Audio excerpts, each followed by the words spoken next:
right, everyone, I'm going to convene us and get us started. Good afternoon. How are we doing? Can we hear me? Really? Should I break into song? Turn it up louder? I don't think I have control over that part. Let's see. Do I have control over the volume? Oh, okay. Well, yeah, well, that helps, you know. It does help. Please feel free to start eating. That's the first most important instruction of the afternoon. I'm really delighted to be here, and I'm happy that you all are here. We're running a little bit late, so I want to get started and make sure we have enough time for the kind of engagement and serious dialogue and communication that Robin DiAngelo is going to provide. So I'm really thrilled that we're hosting this event again. It's really important to have opportunities to think through issues of diversification, power, inequality, and how they play out in higher education, and I'm thrilled that Brown is really becoming a leader in this way. But I'm also super thrilled to collaborate with Lisa Cariago-Lowe. We have so much fun doing lots of different things. We always are like, yeah, good idea. I don't think we've ever thought an idea was not good together. And so it's fantastic to partner with her on this issue and many other programs. She's had a really powerful impact on the campus, and I'm grateful. I want to just tell you a couple of things about CSREA very briefly, and then introduce our fantastic speaker. So I'm the director of the Center for the Study of Race and Ethnicity in America at Brown University. I'm also the Chancellor's Professor of Africana Studies, and I'm in the Dean's Office for Special Initiatives, which means I have 3 jobs, and they are all seemingly closer to 100% than seems appropriate. But they're all incredibly important work, and they dovetail together beautifully. The center in particular is a research center at Brown that supports and generates rigorous and accessible. This is something we're very proud of fostering, rigorous and accessible research on a broad range of issues pertaining to race and ethnicity in America. We try to build community among scholars and students working in these areas, and we try to foster generative public conversations, sometimes on difficult but always on important issues. We have lots of different kinds of programming. If you go to our website, just put race, ethnicity at Brown in a search engine and our center will come up. But one program we developed since I've been director is called the Third Rail Lecture Series. And this is our 2016-27 annual speaker co-sponsoring with this event of the Third Rail Series. And the Third Rail Series aims to address some of the most thorny and contentious issues related to race and ethnicity in American society. So we chose the title Third Rail quite intentionally. I mean, as in general colloquial terms, when we say it's a third rail topic, it's to be avoided. It produces a lot of anxiety. People immediately pull away from it. I mean, certainly whiteness and white fragility would fit this description. It's not unplanned cocktail chit-chat. But the third rail is also a source of energy. If you think about, I'm a New Yorker, so for me the third rail was the thing not to fall into the tracks and touch, because you wouldn't make it home. But the third rail is also a source of energy, and it supplies high voltage power to a train on an electric railway. And so if you think of it metaphorically, you can think that if we harness the energy and knowledge of third rail topics in an appropriate way for social good, it might actually take us really where we need to go. And today's luncheon keynote speaker, we're exceptionally fortunate to have her because she takes on this issue with the kind of grace and seriousness that we need. Today she will speak on white fragility and its impact on diversity and inclusion efforts on campuses. Robin DiAngelo has been a consultant and a trainer for more than 20 years on issues of race and social justice. Her areas of research are in whiteness studies and critical discourse analysis, and she explicates how whiteness is reproduced in everyday narratives and practices. She's the author of What Does It Mean to Be White? Developing White Racial Literacy, and Is Everyone Really Equal? An Introduction to Key Concepts in Critical Social Justice Education. In particular, she's advanced the increasingly influential idea of white fragility as a critical facet of the way communities resist racial justice efforts. And I found this concept generative and quite productive because it illuminates how it functions both individually on an interpersonal level, but also structurally. And I remember reading it relatively recently again, and in the context of all of the public narratives about challenging students of color's apparent capacity to be triggered by anything, and that somehow they're the reason that there's conflict on campus because they're upset about inequality and injustice and mistreatment. And what's brilliant about white fragility is that it speaks about white being triggered by the very fact of being challenged. So it helps us see that there's a whole reversal of the project here, and she'll connect this when she gets here. But in any event, white fragility is critically important to our understanding of how race and racism works on campuses. And it seems to me if we're going to take seriously the diversification efforts in which we're involved, we can't simply talk about non-whites. We have to talk about the entire picture of the way race is playing out. And there would obviously be no need to talk about diversity without whiteness as a social structure. So anyway, join me in welcoming Robin DiAngelo to Brown.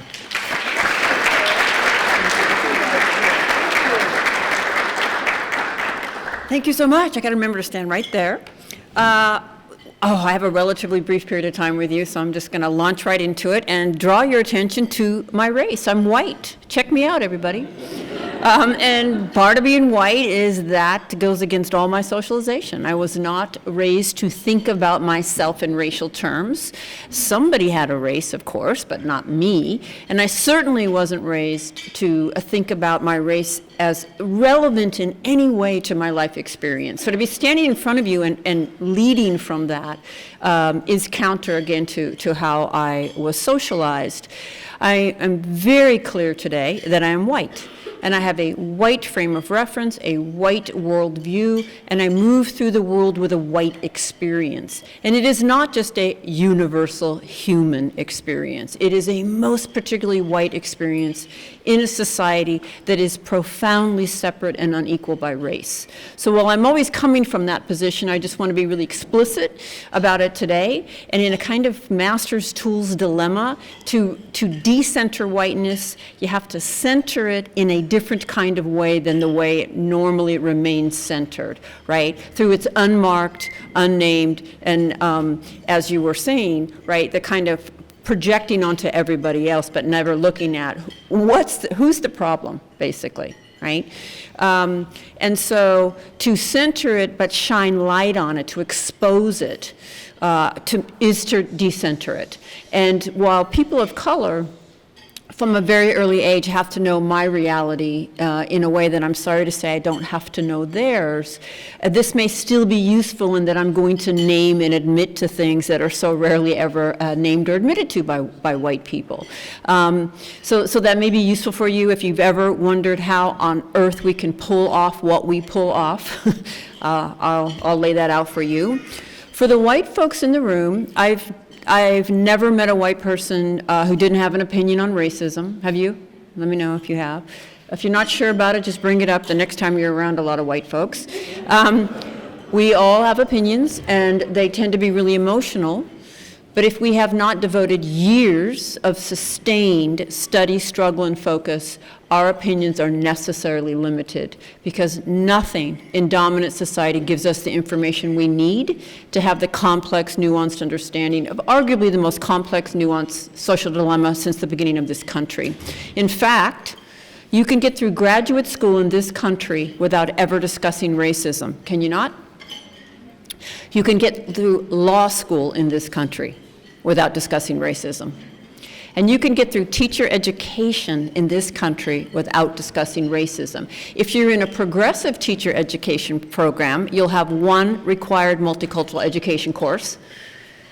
The faculty will have fought for that course for 10 frickin' years, and that's no guarantee you'll be discussing racism in that course. You might be just discussing multi-ethnic authors and how to introduce them.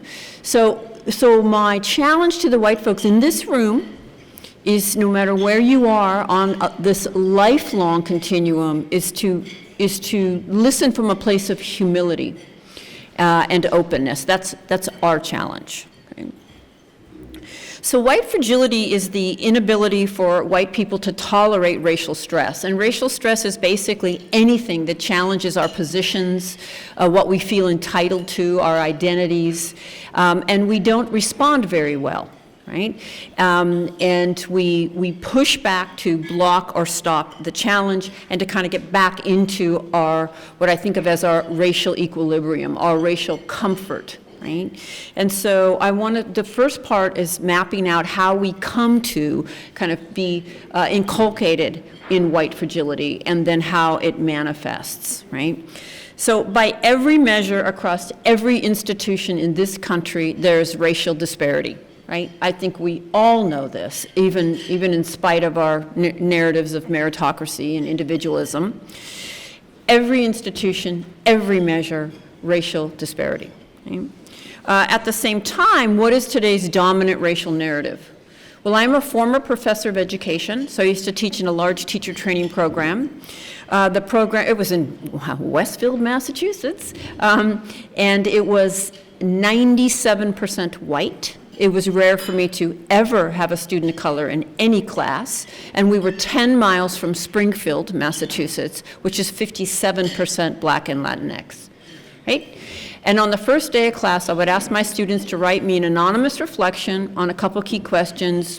What are some of the ways how racially diverse were your schools and neighborhoods growing up?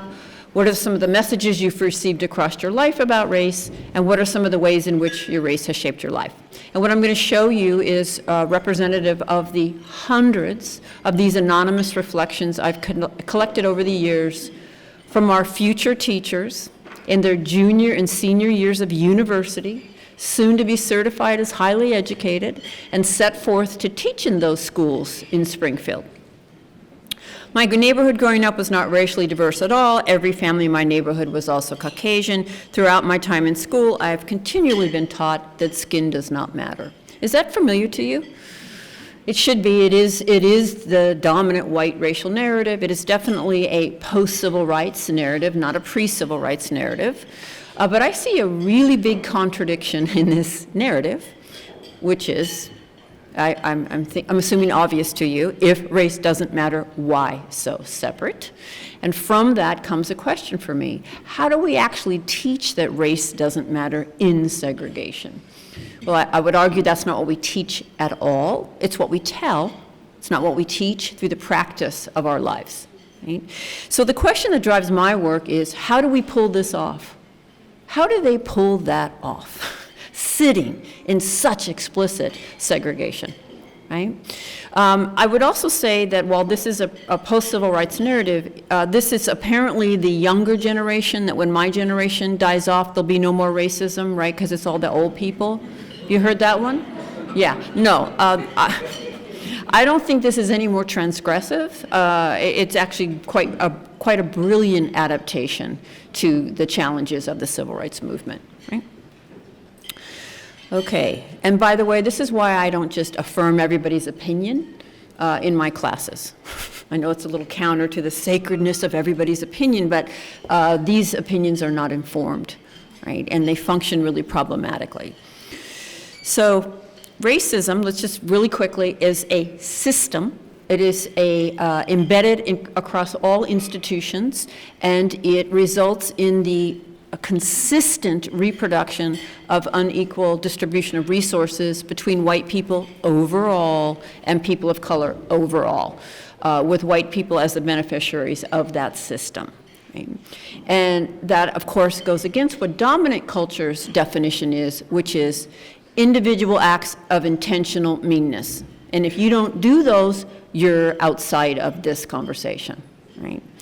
So Marilyn Frye is a scholar who uses the metaphor of a bird cage to kind of push against this dominant narrative of it's just all about individuals. And I think it's a beautiful metaphor. I think a lot in metaphors.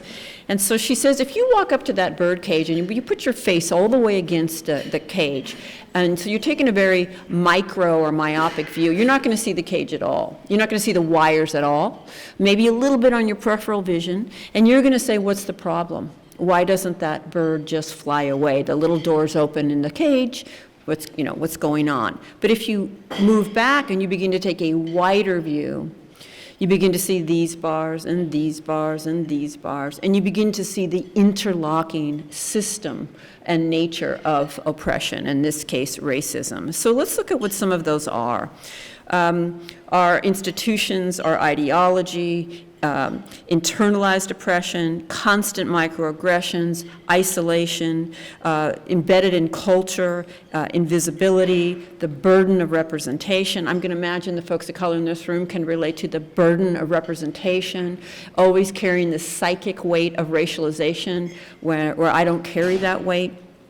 Rewards for conformity, keep white people comfortable, you're going to get further along. Constant threats of violence, deeply embedded in our history, and unacknowledged historical trauma, to name a few. Right? And just to give a glimpse, I do believe there's something deeply and specifically anti-Black in this culture and in the white consciousness. And that does not mean that all groups of color don't suffer under racism and white supremacy. But when I want white folks to connect to the racial other, I think for us, Black people are the ultimate racial other, and by every measure tend to be at the bottom. So just a quick glance at essentially what Ta-Nehisi Coates would call the organized crime against African Americans throughout history and into the present, right? So I show this to you to contrast it again with the dominant definition, which is that it is simply individual, dislike and intentional meanness. Right, so in spite of this, I think the most brilliant adaptation of racism post-civil rights was what I think of as the good-bad binary. So post-civil rights, to be a good moral person and to be complicit with racism became mutually exclusive. You couldn't be a good moral person and be complicit with racism. Racists were, they had fire hoses and they beat people and dragged them away from lunch counters. That was a racist, right? And if I wasn't that, I was a good person. And I think it's made it virtually impossible to talk to white people about the inevitable racism that we absorb, internalize, and participate in. I think it's the root of virtually all white defensiveness. Have you noticed any white defensiveness, anybody? Okay. Right, so I've got this incredibly simplistic understanding of racism. You suggest something I have done has a racist impact, I'm going to hear a literal challenge to my moral character. And I'm going to need to defend my moral character. I know you've seen this. And I will defend my moral character. And I will do it by basically invalidating that it was racism in whatever way I can do that. So it's this either-or conceptualization. And we really have to be ever vigilant today because it's so easy to fall into this trap of the people here versus the people here. I don't even want to invoke the names, but I think you know what I mean. This kind of distancing that progressive whites are outside of this. I actually think progressive whites, I'm going to be really honest, are the most challenging. And I'm a progressive white, by the way. I'm talking about myself, right? Because the degree to which we think we're good to go, that's where our energy is going to go to, is making sure you understand that we're good to go, and not to where it needs to be going for the rest of our lives, which is deep, deep reflection and action, right? So we know how to fill this in, right? Racists are bad, and they're ignorant and bigoted and prejudiced. They're mean-spirited. They're old. They're Southern. They drive pickup trucks because we can get some classism in there, and they live in Manchester. I don't know, I don't live around here, but they don't live in Providence, that's for sure, right? And you're not racists, they're good, and they're educated and progressive and open-minded and well-intended. They're young, they're Northern, they shop at the co-op. Not Whole Foods. Whole Foods is a corporation, they don't shop at Whole Foods. But they do love Trader Joe's, and they're moving to Portland, Oregon really soon. Okay. All right. So this either or, right? I mean, it's just, I know, I'm confident that you've seen it, and we got to get rid of it, right? It is not an either or. It is an inevitable function of being raised in this culture, right? So in doing this work, I hear the same narratives from white people on the topic of racism over and over. I do have a rather rare job for a living every single day. I'm in front of predominantly white groups talking about racism. And as I listen, it's as if somebody just handed us a script. And actually, they have just handed us a script. It's called socialization, right? There's a reason these narratives are so predictable. And so the image that came to my mind as I listened was like of a pier or a dock. And that signifies for me how surface and superficial these narratives are. And at the same time, a pier or a dock looks as if it's just floating on the surface of that water, but it's not. There's a whole structure and foundation propping it up. And so I want us to examine that structure underneath by doing some critical discourse analysis of these narratives. So let's see if you haven't heard these. I was taught to treat everyone the same. That's probably the number one. So I don't want to set you up, but I'll tell you that I often will say to a group, how many of you were taught to treat everyone the same? And almost every hand goes up. And then I say, no, you weren't. Right? No one in this room or any room was taught to treat everyone the same in the sense that you could learn to do that. You could be told to do it, and I'm sure you were. It's not humanly possible, and thank goodness we have the research on implicit bias to show us that, right? So when I hear this from a white person, the bubble over my head is, ooh, doesn't understand basic socialization, doesn't understand culture, is not particularly self-aware. Okay? I see people as individuals. I don't care if you're pink, purple, polka dotted. I hope, basically, don't ever say that. That's all I gotta say. Racism in the past, everyone struggles, but if you work hard. My parents weren't racist, that's why I'm not racist. My parents were racist, that's why I'm not racist. It doesn't matter what comes first, what comes second must be, I am not racist, okay? And, you know, so-and-so just happened to be black, but it has nothing to do with the fact that no one in our office gets along with her. So this is one, oh, that one touched a nerve, did it? Okay. This is one, oof, I didn't get a chance to super lay down the difference between prejudice and discrimination, which everybody has, and racism, but we can remove the word reverse. There is no reverse form of racism. It is, by definition, a system, right? Thank you. Prejudice and discrimination, everybody has that, so using reverse there is kind of nonsensical, okay?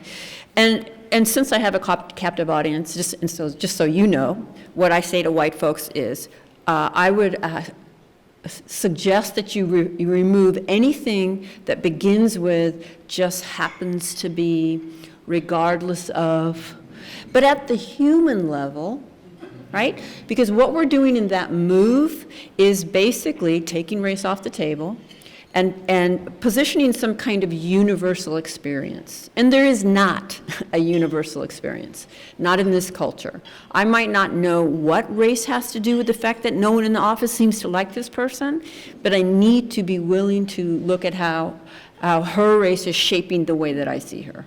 And this is where the research on implicit bias just says it is shaping it, whether I'm conscious of it or not, okay? So these are all colorblind, right? These are all colorblind. They basically say, I don't see it, and if I see it, it has no meaning. Probably the folks in this room are beyond colorblind, right? You recognize it wasn't realistic. It was quite a clever co-optation of Martin Luther King's work, and its function to deny and protect white racism, basically. So what do those co-op shopping types say? I'm gonna get us, okay? We say stuff like this, oh, I work in a very diverse environment. Mm-hmm. Oh, I have people of color in my family. Me? I'm not racist, I used to live in New York. I really have heard this. And the bubble over my head is, you walked by people of color and you didn't lose your shit? You are unbelievable. Like, clearly. Okay. I told you I like to make fun of white progressives. How many of you in a conversation with a white person on racism have heard some version of these? Okay, probably everybody, because these are ours, right? So now let's do a little discourse analysis here, right? A white person who invokes some version of these narratives is basically giving you their evidence, right? Here's my evidence. In my mind, what is this my evidence of? What am I trying to make sure you understand? Super simple question. I'm not racist, right? So if this is my evidence, what is my definition of a racist? And this, it's so simple, and yet, I mean, in terms of the question, but it is so rarely ever asked or interrogated by white people, right? So let's back around to it. Clearly, if this is my evidence that I'm not racist, then a racist couldn't do these things, okay? Racist couldn't work 3 cubicles down from a person of color. Folks of color in the room, could a racist work 3 cubicles down from you? Okay. Couldn't have people of color in their family and couldn't live in New York. And I can think of at least one person who lives in New York who I think is racist. All right, so even an avowed open, I support white supremacy person can do all these things. You do realize that, right? Racists can do these things, okay? So on that level, this is not good evidence, right? But essentially, I think the definition this rests on is a racist cannot tolerate the sight of people of color. I mean, look at it, look at this. This is our evidence of our lack of racism. What other definition of a racist could you hold if this is what you're invoking, right? They apparently couldn't walk by them, couldn't work near them. A racist has conscious dislike or actually conscious virtual intolerance of people of color, right? And so right there we can see it's a really problematic definition. It's not remotely accurate. It doesn't take into account implicit bias. It doesn't take into account institutional structural racism, right? And the reason I think, for me, it's been really important to kind of figure out how they're constructing a racist is because then I know where to go with them, right? So what do I need to help them see? And I want to play just for a minute with I have people of color in my family. That's a little more sensitive. What I can tell you is for myself, one of the most powerful ways I have worked to challenge my socialization into this society has been to build a variety of authentic, sustained cross-racial relationships. Very little in my life set that up to happen in any kind of way that would be natural or easy. And I'm not talking I work near people. I mean truly in my life, at my table, right? And yet, those relationships are not free of racism. So let me just ask the folks of color again. Do you have any white people in your life who got some racism? Of course, right? And it comes out. It comes out in all kinds of ways. And we seem to be able to do this with gender, right? So how many of the people in the room who identify, I'm going to use cisgender terms, who identify as women have a primary intimate partnership with someone who identifies as a man? All righty, so you got a man in your life, do you?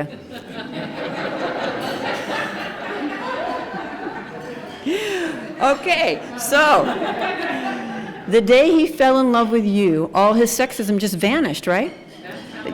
Yeah. How could he possibly have any sexism? He loves you. Oh, and if you're not sure about your current partner, just think about your ex. You'll get right in touch with it. And let me give a shout out to the men. If you have a primary relationship with a woman, are there any gender differences you find frustrating? Of course, right? I'm clear that gender is a deep construct, but it is a deep construct, and I have been socialized into my gender role, and it manifests across gender, and it will for the rest of my life and rest of my relationship. I would never say, oh, I'm married to a man, yeah, so I have a gender-free life. Au contraire, right? Right? We understand this, but I want you to just notice how we do it with race. When it comes to race, if there is fond regard all racism and significance of race disappears. There's something so specific in the white consciousness to distance ourselves from race. Okay, children are so much more open. This is a cherished narrative. Sadly, I think most people in the room probably understand that the research shows by age 3 to 4, all children who grow up here understand that it's better to be white. That's hard to say, but no child misses the message, and not a single person in the room missed the message, it's better to be white. And it's not an isolated message, it's relentless. I'll show you some images of that coming up shortly, right? So when we project this romanticized innocence, racial innocence onto children, we leave them unattended to the message with no way to resist it. Parents of color understand that and are much less likely to leave them unattended because the consequences for their children are very different than the consequences for mine who are white when I let them just internalize white superiority. Okay. What do I know? I'm just a white guy. I added that one. I'm not really sure if it's a colorblind or a color progressive, but have you ever heard that move?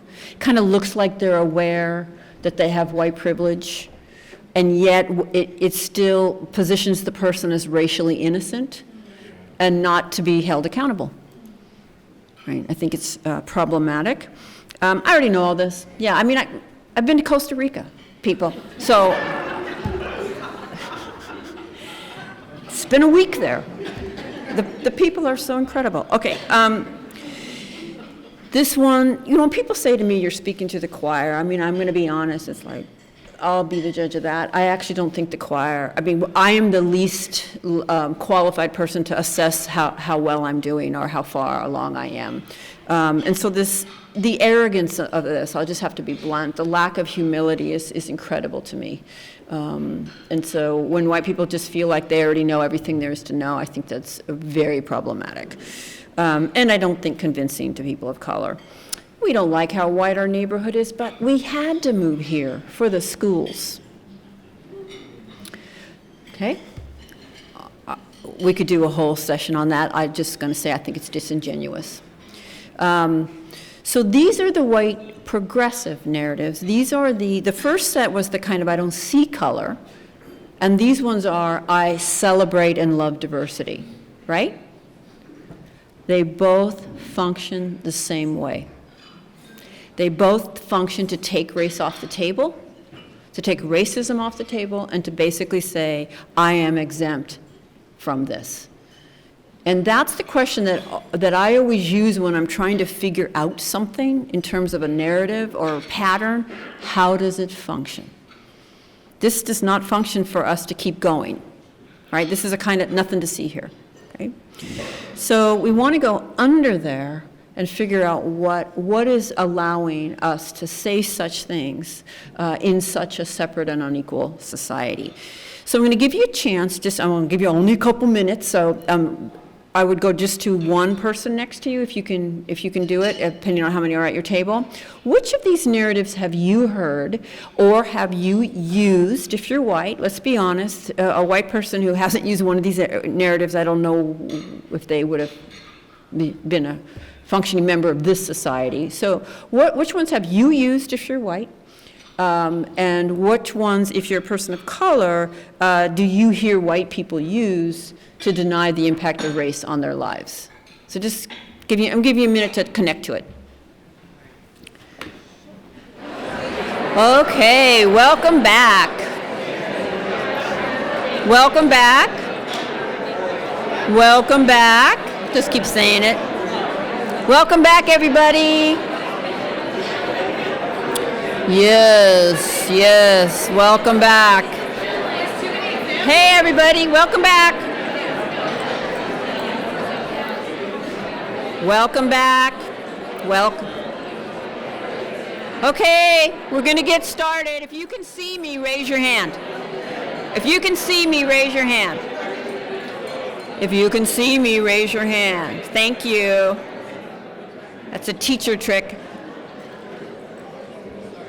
these are the last conversations I ever want to interrupt, but I am on a time crunch, so we're going to keep going. And there's a couple of key questions that I often have white folks think about. I'll just talk you through them.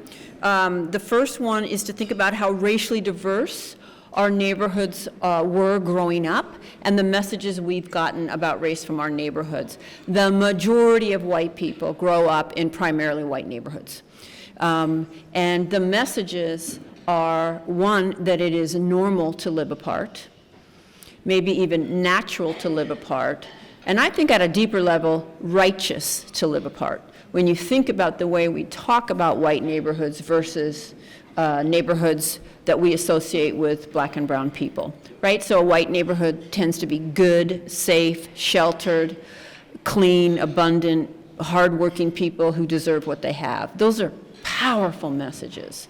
And we get discouraged from knowing or exploring black and brown space. We get warned, right? So we internalize a sense of ourselves, a deep sense of ourselves as good people, as deserving people. This shapes our identity. And I'm doing it to move white people past this idea again that as long as I'm friendly to people of color, I have not internalized anything, right? The next thing I ask white folks to think about is when's the first time they had a teacher of the same race as they are? And when's the first time they had a teacher of a different race? And how often did that happen? And of course, that's a question that people of color also answer. And generally the answer is, if you're white, from the time you began, and you could get through graduate school, rarely if ever in your entire life, looking up and not seeing yourself reflected at the front of the room. And if you're a person of color, your answer is likely to be, rarely if ever in my life have I looked up and seen myself reflected, right? That's the overall pattern. There's exceptions to every pattern, but. So most of us basically get taught by white people, who've been taught by white people, who've been taught by white people, who've been taught by white people, who've been taught by white people, using textbooks written for, by, and about white people. So that white worldview is very, very deep. White as authority, white as role model, white as holder of knowledge. And white teachers answer these questions really similarly. And so where are we getting our information? Very, very problematic sources, and I think I'll just cut to the chase. We see this in the school-to-prison pipeline, and this has been empirically shown that these decisions are made with racial disparity. So I just have an image that for me sums this up really powerfully. This is from last year's College Champion Jeopardy playoffs. Those are our best and our brightest. And that is literally the board at the end of their round, and there's one category not one of them touched, obviously the hardest category, and nobody wanted to risk losing.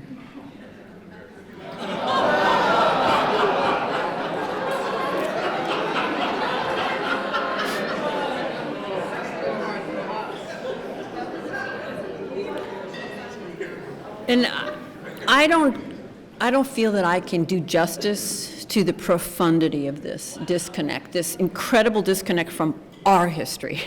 Because you know what's under that category is civil war and civil rights, always, as if that happened in a vacuum and it's outside of my history, or that it isn't the history of this country, okay? So Joe Fagan has the concept of the white racial frame, and it's the academic articulation of what I think of as the pillars propping up the dock, right?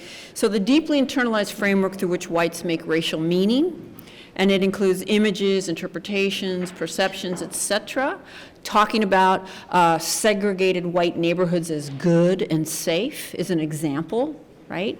That position whites as superior and that are reinforced and passed down across society. And I'll just start showing you some images that surround us all every day that I think capture.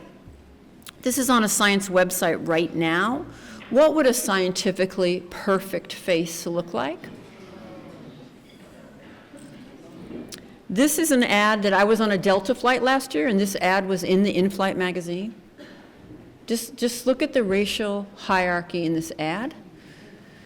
Look at the Asian women in the middle wearing yellow and the black women in the back wearing brown. And then notice that this is an ad for a purse. Look at the hands of the black women.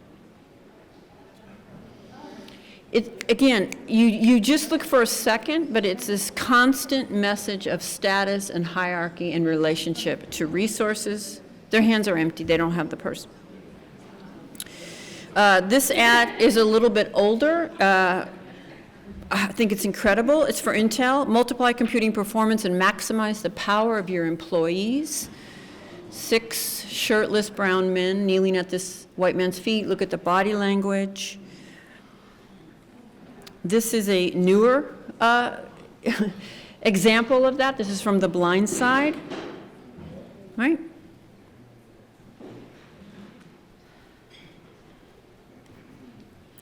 I was looking at CNN, and they have those little side stories that get your attention, and this one is most beautiful women from around the world, and representing South Africa, which is 92% black country. And I'm gonna use the term now, white supremacy. This for me is such a cogent example of white supremacy. And when I use the term, I mean it in a sociological sense, which is white as superior, as ideal, as the norm for humanity, and everyone else as a deviation from that norm. So these, we often talk about the struggles that students of color have, and we also need to look at what white people, faculty, staff, and students have internalized about themselves, because there's a relationship, and it's the end of the relationship we rarely examine, right? So just quickly, how has race shaped my life?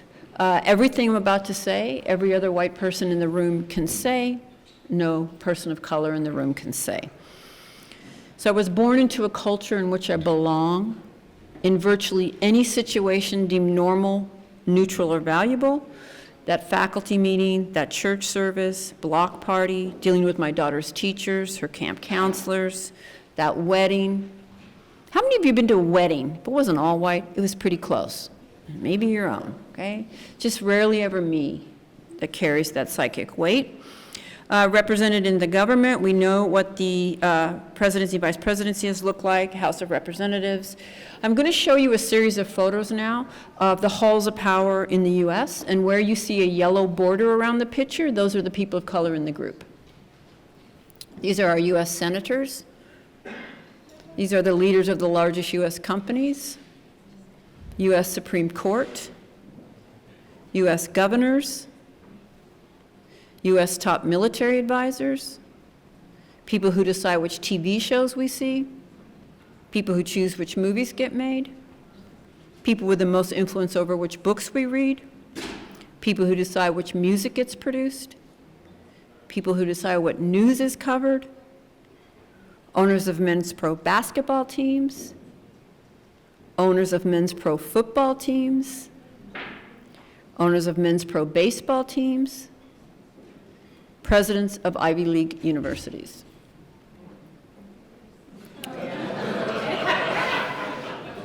So you're just going to have to trust me that I wasn't attached to whether this was a Republican or Democrat or whatever my feelings are about Paul Ryan. It's that when I saw this picture, it's like, this is what it means to be white. This is Paul Ryan and his incoming group of interns. To be white is to be included, to belong, to have advantage, opportunity, networking, systems of support, to be separate. And now label this with any other group of people who will be at the tables to make decisions to affect other people's lives. Imagine now these are not just our future politicians, but the medical researchers, the professors, the teachers. I was raised Catholic. I don't know that there's a more powerful image than God. And even God was white or is white. Jesus and Mary. Constant messages that it's better to be white. I'm pulling from these magazines because they surround us. We have Halle Berry under best hair, but we can see what her hair looks like. 2015's World's Most Beautiful Woman. 2016's World's Most Beautiful Woman. I was racially affirmed throughout my childhood. I'll just give you one picture that I think sums it up from today.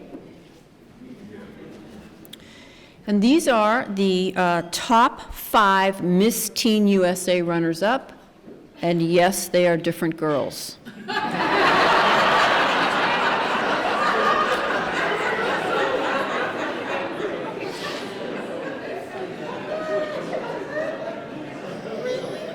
Okay, and again, take it in, right? Just Miss Teen USA, right? Of course we can look at what this does to young girls of color, but I also want white girls to look at what it does to us, okay? And here's the group they were drawn from, okay?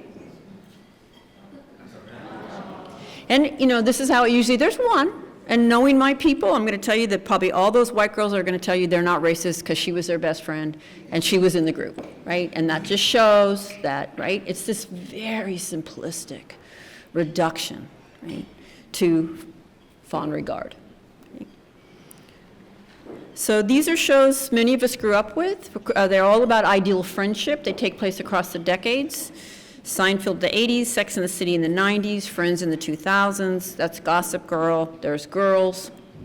Every one of these shows takes place in New York City. So even amongst diversity, the relentless message to white people is there's no inherent value in an integrated life. So I think perhaps the most powerful way that my life has been shaped by my race is that I could be born into, I could learn, I could play, I could worship, I could study, I could love, I could work, and I could die in racial segregation. And not one single person in my life who's ever guided or mentored me has ever conveyed to me that I've lost anything. I'm going to say this a couple times in a couple ways because I think it's the deepest message of new racism. Right? I could go to my grave. That could be my funeral. My wedding looked a lot like that. I could go to my grave without really knowing just few, if any, authentic cross-racial relationships. And no one has suggested any loss whatsoever to my life. That, in fact, white people measure the value of our lives by the absence of people of color. I know what a good school is, and I know what a good neighborhood is. And when we communicate this, so what I'm working on here is pushing white folks way past this idea about individual intentions to look at the deep foundation of internalized superiority that comes out of our pores. My psychosocial development was inculcated in the water of white supremacy. Left unchecked, it's coming out of my pores. And I'm going to trust that the people of color in the room see it coming out of our pores, right? And so it's not a matter of good or bad or guilt, but it is a matter of inevitability and then taking responsibility. So if we go back to the props, I think this is what props up racism today, what Bonilla Silva calls racism without racists. Nobody's racist anymore, and yet we have the same inequitable outcomes we've always had. Okay. So this sets up some really common patterns in white folks, and just being conscious of the time, I'm just going to kind of move through these, and you can download this. But when any of this gets challenged, when our entitlement, when our sense of identity, when the sense that we are individuals, even me saying what I'm saying, generalizing about white people will get a lot of white people's backs up. How can you know anything about me just because I'm white, right? We don't like that. So we react, right, when any of this kind of deep insulation and entitlement is challenged. And it's not weakness. The word fragility might sound weak. It's fragile in that I can't tolerate the challenge, but the way I will get the challenge off of me actually, I think, functions as a form of bullying. I'm going to make it so miserable for you to challenge me, you're just not going to do it anymore. Okay? And so if I need to cry, I'll cry. If I need to get my back up and go get a bunch of people to go into an agreement with me, I'll do that, right? And in that way, I think white fragility functions as a form of everyday white racial control, right? So I'm not the 1%, but this can keep the people of color in my orbit in their place. Can you relate to how many times you've just let it go because it isn't worth it? So it functions quite powerfully, right? Okay. So what I'm thinking is, should we have people at tables talk about how, so I want you to think about how do you see this in higher education? And let me give you an example of a hiring committee. Okay? So you know how hiring committees work. The description's written, the people are picked, a little bit into it, they realize there's nobody of color on the hiring committee, so they go find somebody. It's the same person who's always getting tapped, but not getting paid any more money. Am I making this up? Okay, and then, so there you are on this committee, and they ask that person to write the diversity question. It's called that, just you do the diversity question. And then when you're assessing the answers to the diversity question, what this person seeks as a good answer, none of the white people, right? They disagree on what a good answer is. And so eventually the person of color relents and just says, okay, fine. And then, phew, everybody's relieved. And they finally choose their final candidate based on fit and who will hit the ground running. So at your tables, talk through how whiteness, white fragility, and racism is manifesting on that committee, right? What are the dynamics? And what might happen if this person actually shares what they were supposedly asked to be on the committee to share, okay? So just kind of how you can use that as a model about how you've seen whiteness and white fragility function in terms of hiring, okay?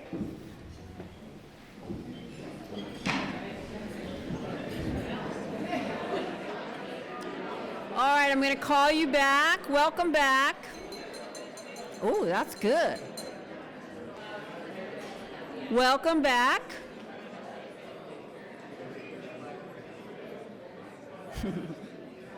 Thank you. I want to have an opportunity for people to ask questions.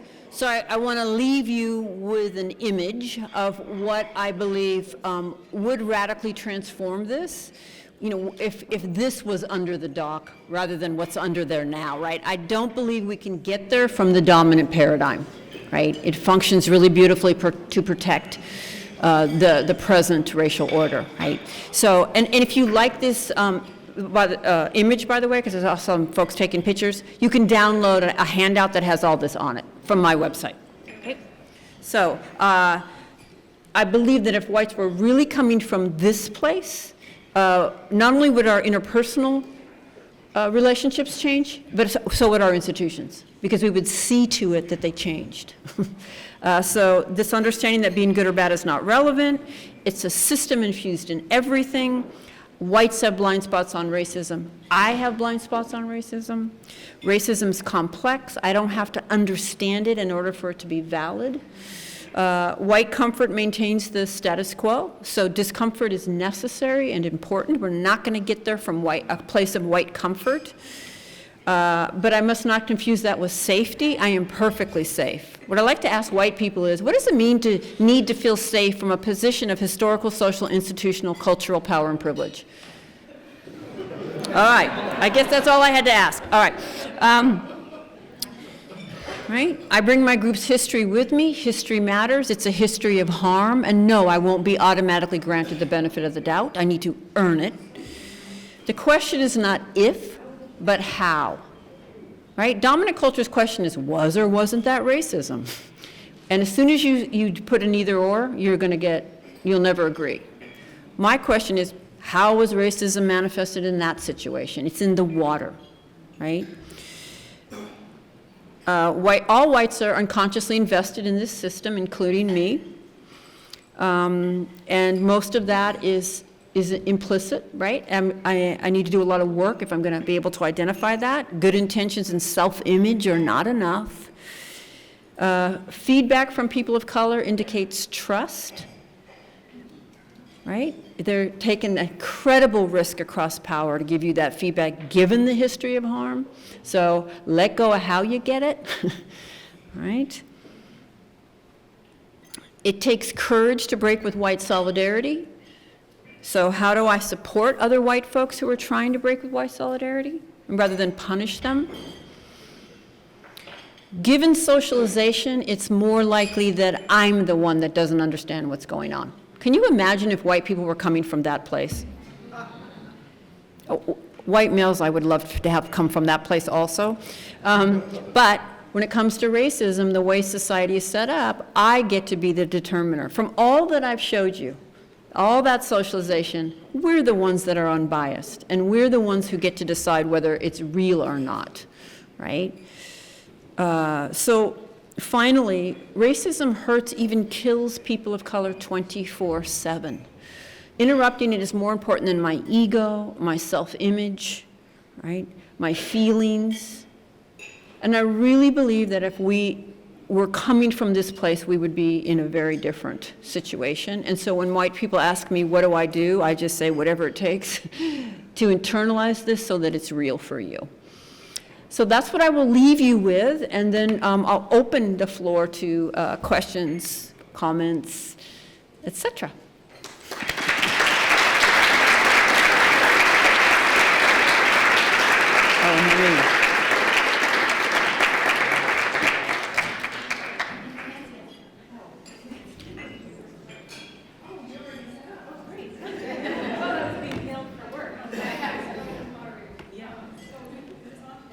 I don't think it's on. And I'm hard of hearing, so. And while she's fussing with it, whew, Is that on now? fast. Okay, thanks. I can't tell how loud it is. So thank you so much for the talk, which was both incredibly informative and wildly and interesting and entertaining and fun to listen to, which I really appreciate because it's not an easy thing. And I need some advice on how to deal with the universalist arguments. Because what I am finding is that people are coming up with really intellectually highfalutin, but they think robust responses to diversity efforts and their implementation on campuses by saying things like identity politics is really divisive, it feeds a politics of resentment, you can have rational communication across difference that focuses on commonality and doesn't emphasize grievance. Wow. And it's not just kind of complainy universalism, it's backed up with Hegel and Habermas and Balibar and like all these kind of high theory approaches to understanding dynamics of power, post-Enlightenment thinking, how that informs political theory and democratic processes. And so it's not your kind of run-of-the-mill, why don't we all just get along? And other than saying you require an incredible degree of hubris to imagine that the human experience is only understandable through these German philosophers, I'm struggling with coming up with a convincing response that doesn't just indict people. But maybe I don't know, maybe it just needs to be indicted, but that's something I've been thinking about a lot lately. And it's the million-dollar question, right? Basically, how do you move forward white people who hold the power? And to be honest, people of color certainly can collude with their own oppression, and so they can be used in those ways, right? But let's focus on the majority is going to be white people, and when people of color collude with racism, it still holds up white supremacy, right?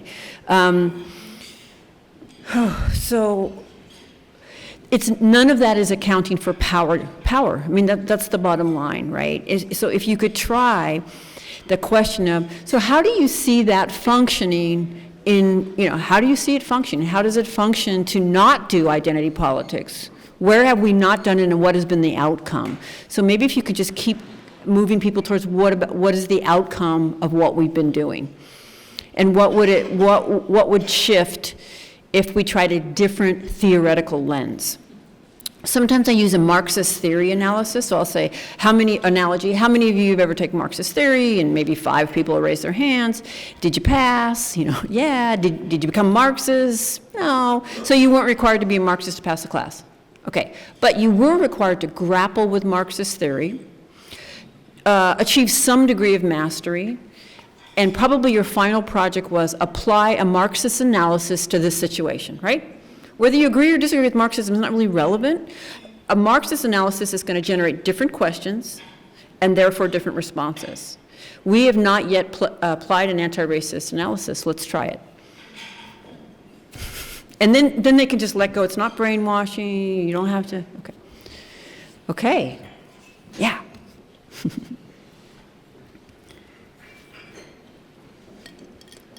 Hi, thank you so much for the talk. So as I was listening to you, what kind of came to mind, and currently something that I've been having some conversations about is these ideas of safe spaces and trigger words in university campuses. And I think on this campus, there's been, as far as I know, 2 big lectures on freedom of speech at the university. And so what I've been thinking about is like that there's this confusion of like, the academic debate in a classroom setting where the professor is quite aware of what the intentionality is there, but then this idea of safe spaces and trigger words are conflated with that and thinking that like, oh, that's gonna prevent that kind of, academic, scholarly work from happening. And I feel like it comes from this place of not interrupting that white-dominated space. And so I wondered if you had kind of a response to that of like folks who are telling, who are speaking about, safe spaces should not exist, that's not productive, and trigger words are, like counter to the university's mission, for example.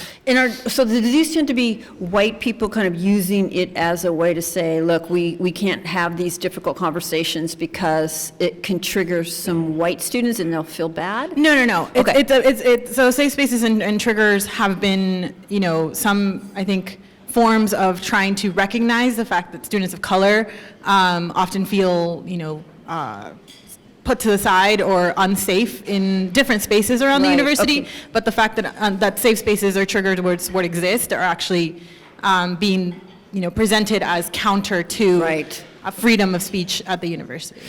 Yeah. Well, one, I don't think you can ever create a safe space, and certainly not that's mixed, right? Because the very things that will feel safe for one set of people is not going to be exactly what doesn't feel safe for another, right? So for white people, what feels safe is no conflict, no challenge, right? And that's exactly what will feel inauthentic often to students of color, right? So this very idea that you could create a safe space that's universal, we're back to not accounting for power, right? Where I go to, I remember back when, you can't talk about, LGBT issues because you have to respect people's religious backgrounds, all of that. You do have a mission to create an environment where everyone can learn, right? I mean, you can fall back to that. And a hostile classroom climate is not a space where everyone can learn, right? And that there's a deep history of harm around these expressions. And I think the key is, can you get people to examine what they think and believe as opposed to just state it as if it's fact, right? And, this is, it takes faculty having the skills, and can I just say it? Most faculty are white, am I right? And do not have the skills. And it's kind of if I'm for social justice, I automatically do social justice, right? We don't need to have a class on that. It's integrated in everything because we're all good people that are for social justice. This is usually how it goes. So there's also the piece of faculty not having those skills and still being seen as competent and qualified. I actually don't think you're competent or qualified if you don't have those skills. These are, again, really going to be heavily resisted, but those are just some avenues in that I think about. I saw a hand right there that responds to what I said. Oh, okay, go ahead. Yeah, I think, yeah, go ahead.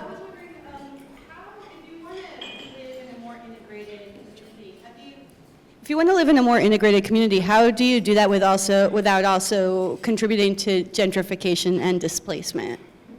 Do those go hand in hand? Like if a white family wants to move into a more diverse community, are you contributing to that?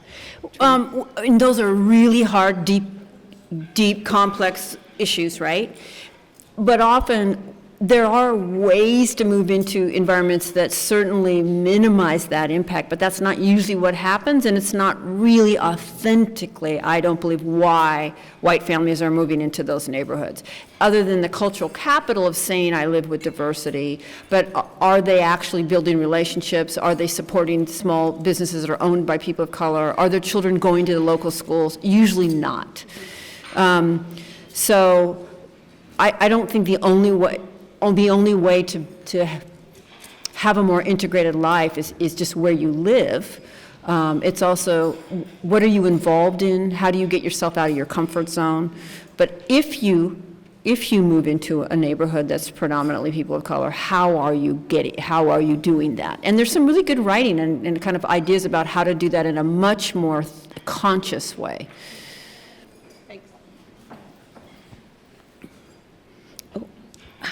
I think we only have time for maybe one more question. I better defer it. I was going to ask it, but Somewhere over I'll there. happily defer. Hello, thank you so much. I work with Native American students, and I have this question as I've looked at racial equity models that, and I'm interested to know how you would look at this, that sometimes when you're asked as a person of color, I'm going to speak from Native students, to educate all the time non-Native. So as a student in the academy, you're constantly educating your professors, your classmates all the time. And is this a subordinate position to be educating non-Natives or whites in this instance all the time? And if it is a subordinate position, and my idea is that I'm constantly giving. I'm giving you my knowledge, my patience, my time, my energy, and you're absorbing it, especially the progressive, progressive people, they're taking it in. But what do I get out of that? And is it that there should be a co-teaching or a co-learning? And then the follow-up is, as people of color, are we supposed to be learning from white people in this process, or is that not my job to do? Is that for you to sit with? So it's am I taking a subordinate position by constantly educating when you're not doing the work that you need to, even if you're progressive? And then am I supposed to be learning something alongside you? Okay, so my sense, and I saw two women that looked disappointed, and you had a reaction to what she said, and I'm happy to have you, if you wanted to speak to that question, and then I have my thoughts. I just wanted to. Yeah. Yeah. That's a great question. And the answer to that is no. People need to do their own homework. Your life force and energy, you decide.